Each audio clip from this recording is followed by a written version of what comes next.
अकेले सिर जिंदगी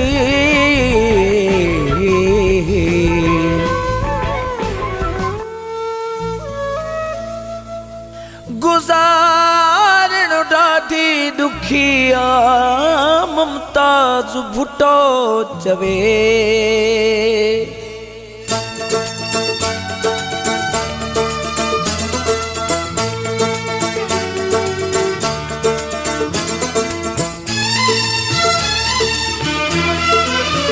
ओ जॾहिं दिल जे राज़ जी ॻाल्हि कई पोइ शहर सॼो ख़ामोश रहियो।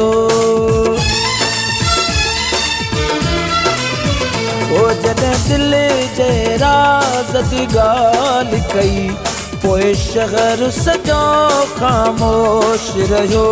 निकिती जॾहिं ॻाल्हि मुंहिंजे ऐबनि जी शुरू गूंगन बि पोइ ॻाल्हाइण कयो। जॾहिं दिल जे राज़ जी ॻाल्हि कई पोइ शहर सॼो ख़ामोश रहियो।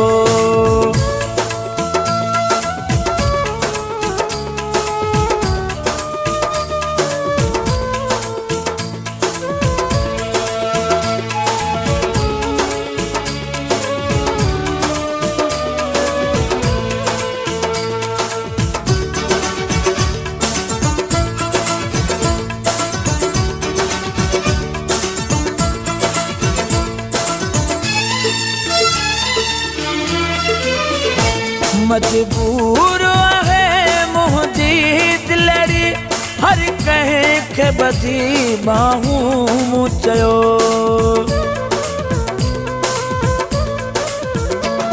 मजबूर है मुंहिंजी दिलड़ी हर कंहिंखे ॿधी बाहूं मूं चयो। पर कंहिं बि मिलत को न मनी न कंहिंखे वरी एहसास थियो। निकिती जॾहिं ॻाल्हि मुंहिंजे ऐबनि जी शुरू गूंगन बि पोइ ॻाल्हाइण कयो। जॾहिं दिल जे राज़ जी ॻाल्हि कई पोइ शहर सॼो ख़ामोश रहियो।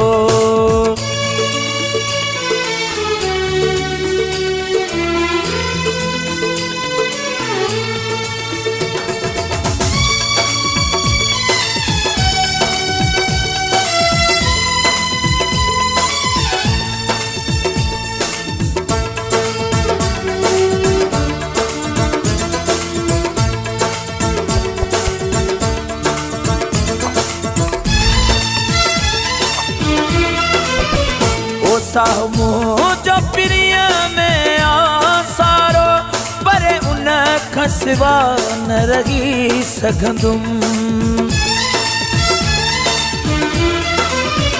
ओ साम्हूं जो पिरीअ में आसारो पर उन खां सिवा न रही सघंदुमि। मुंहिंजी कोन सजण खां बिना सरंदी इहो सोचे सोचे न वञा थी चरियो। निकिती जॾहिं ॻाल्हि मुंहिंजे ऐबनि जी शुरू गूंगन बि पोइ ॻाल्हाइण कयो। जॾहिं दिल जे राज़ जी ॻाल्हि कई पोइ शहर सॼो ख़ामोश रहियो।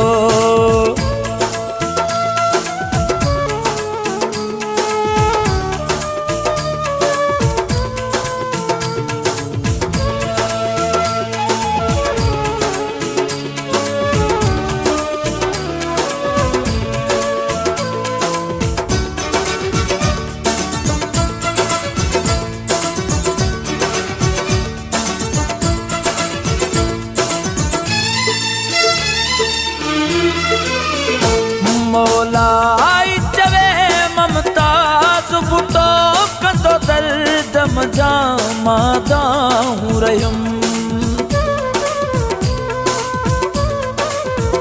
ओ मौलाई चवे ममताज भुटो कंदो दर्द मजा मादाहूं रहियुमि। पर कंहिं भी सीने लातो न हर कोई ॾिसे ही तमाशो पियो। निकिती जॾहिं ॻाल्हि मुंहिंजे ऐबन जी शुरू गूंगन बि पोइ ॻाल्हाइणु कयो जॾहिं दिलि जे राज़ जी ॻाल्हि कई पोइ शहर सॼो ख़ामोश रहियो निकिती जॾहिं ॻाल्हि मुंहिंजे ऐबन जी शुरू गूंगन बि पोइ ॻाल्हाइणु कयो जॾहिं दिलि जे राज़ जी ॻाल्हि कई पोइ शहर सॼो ख़ामोश रहियो